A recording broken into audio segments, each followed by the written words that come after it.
আসসালামু আলাইকুম রহমতুল্লাহি ওয়া বারাকাতুহু। আলহামদুলিল্লাহি রাব্বিল আলামিন ওয়াসসালাতু ওয়াসসালামু আলা রাসূলিহিল কারীম ওয়া আলা আলিহি ওয়া সাহবিহি আজমাইন। মহান স্বাধীনতা ও জাতীয় দিবস উপলক্ষে আজকের এই আলোচনা সভায় উপস্থিত মহানগরীর সম্মানিত নেতৃবৃন্দ, আজকের এই আলোচনায় উপস্থিত সম্মানিত শ্রোতামণ্ডলী, সবাইকে আজকের ঐতিহাসিক দিবসে মহানগরী সংগঠনের পক্ষ থেকে আন্তরিক শুভেচ্ছা জ্ঞাপন করছি।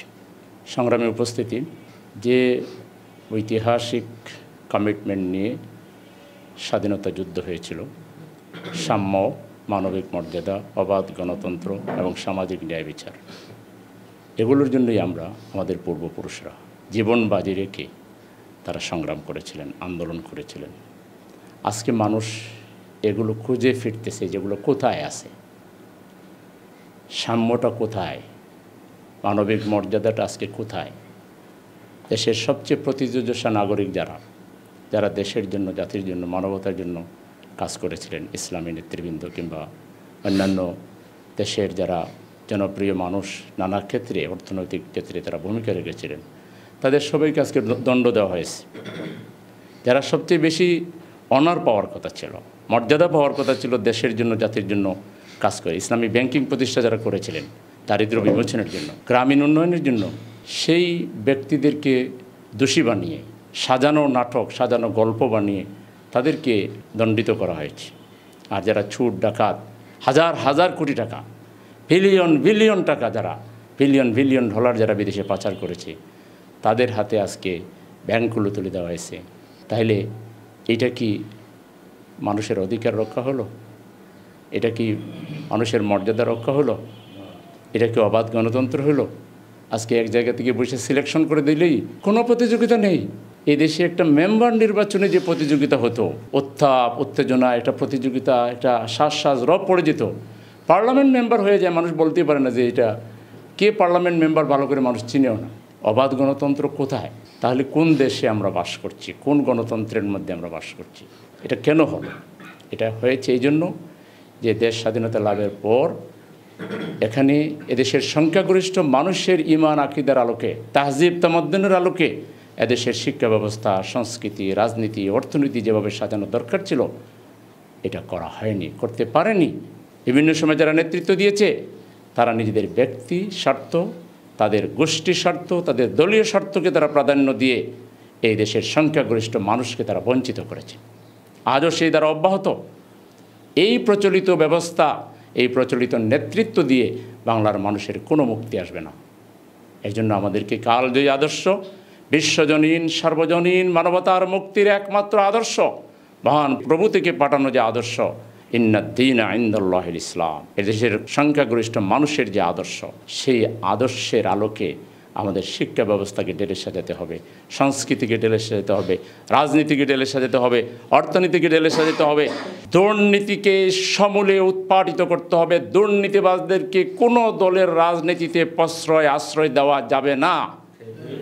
এদেরকে নির্মূল না করা পর্যন্ত এই জাতির ভাগ্যের কোনো পরিবর্তন হবে না।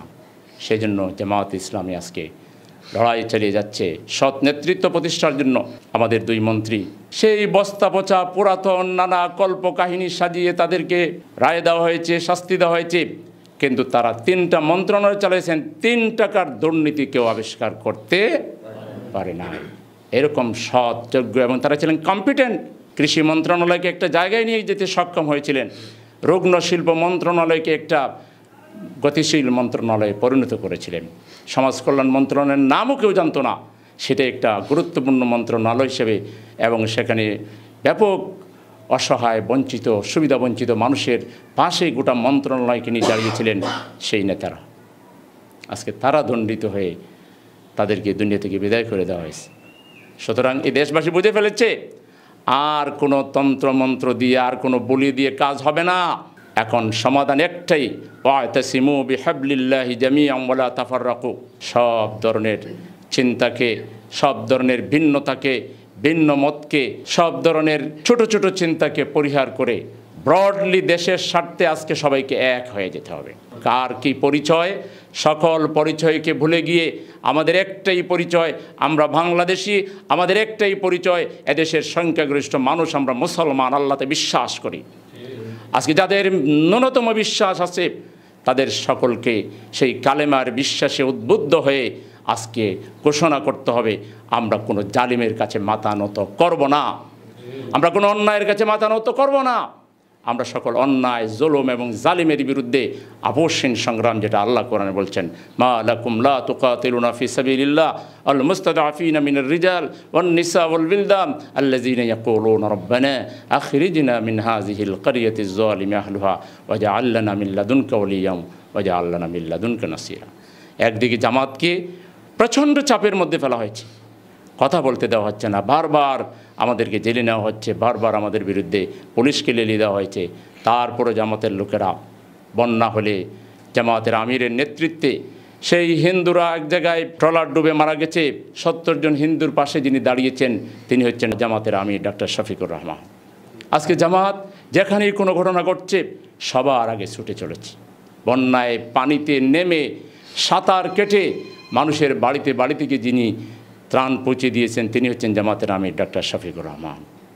আজকে এরকম অকুতভয়, নির্ভীক, আপোষহীন, যাদের কাছে নিজের স্বার্থ, পরিবারের স্বার্থ, দলের স্বার্থ নয়, দেশের স্বার্থ সবচেয়ে উপরে, যাদের কাছে ঈমান আকীদার মূল্য সবচেয়ে বেশি, যারা মানুষকে মূল্যায়ন করতে পারে, সম্মান দিতে পারে, মর্যাদা দিতে পারে।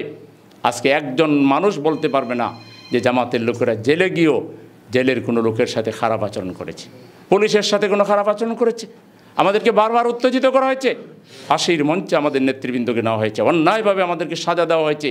তারপরে জামাতের কর্মীরা আইন হাতে তুলে নেয়নি, কোনো দলের কর্মীর বিরুদ্ধে কথা বলেনি, নেতার বিরুদ্ধে কথা বলেনি। আমরা শিখেছি মানুষকে সম্মান দিতে, মর্যাদা দিতে। আচ্ছা, একটি মাত্র দল, যেই দল ভোগবাদিতে বিশ্বাস করে না, যেই দল দলীয় স্বার্থের ঊর্ধ্বে, ব্যক্তি স্বার্থের ঊর্ধ্বে শুধুমাত্র মানবতার কল্যাণে কাজ করে।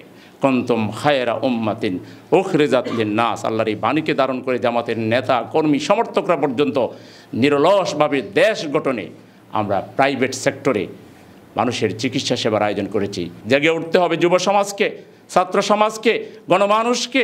আজকে জামাত ইসলামের পাশে আপনারা দাঁড়ান, আমরা বিতনে, উই আর নট অ্যাফ্রেড, আমরা স্বাভাবিক আছি। এদেশ আমাদের, এদেশের প্রতিটি ইঞ্চি মাটিকে রক্ষা করা আমাদের ইমানি দায়িত্ব। আমরা কোনো জুলুমের কাছে, কোনো সন্ত্রাসের কাছে, কোনো ভয়ভীতির কাছে, কোনো প্রলোভনের কাছে অতীতেও আমরা হার মানিনি, আর ভবিষ্যতেও হার মানার কোনো সম্ভাবনা নাই। আমরা আপনাদেরকে, দেশবাসীকে আহ্বান জানাচ্ছি, আসুন এই 54তম স্বাধীনতা দিবসের এই দিনে আমরা সকলে ঐক্যবদ্ধ হয়ে চাই। আমরা যদি ঐক্যবদ্ধ হতে পারি তাহলে কোনো শাসক, কোনো গোষ্ঠী, কোনো কিছুই আমাদেরকে দমাইয়া রাখতে পারবে না ইনশাআল্লাহ। আমরা সকলকে ঐক্যবদ্ধ হওয়ার আহ্বান জানিয়ে আজকের এই দিনে যারা এই দেশের জন্য রক্ত দিয়েছেন, জীবন দিয়েছেন, আমার বীর স্বাধীনতা সংগ্রামী, স্বাধীনতার যোদ্ধাদেরকে আমরা স্যালুট জানাই, সম্মান জানাই, শ্রদ্ধা জানাই। তাদের আত্মীয়স্বজন যারা বেঁচে আছেন তাদেরকে আমরা শ্রদ্ধা জানাই। আমরা তাদের পাশে দাঁড়াবো। কোনো বীর মুক্তিযোদ্ধার কোনো পরিবার, কোনো দূরতম আত্মীয় যদি আমরা খুঁজে পাই, ইনশাআল্লাহ আমরা তাদেরকে সম্মান দেখাবো, তাদের পাশে আমরা দাঁড়াবো ইনশাআল্লাহ।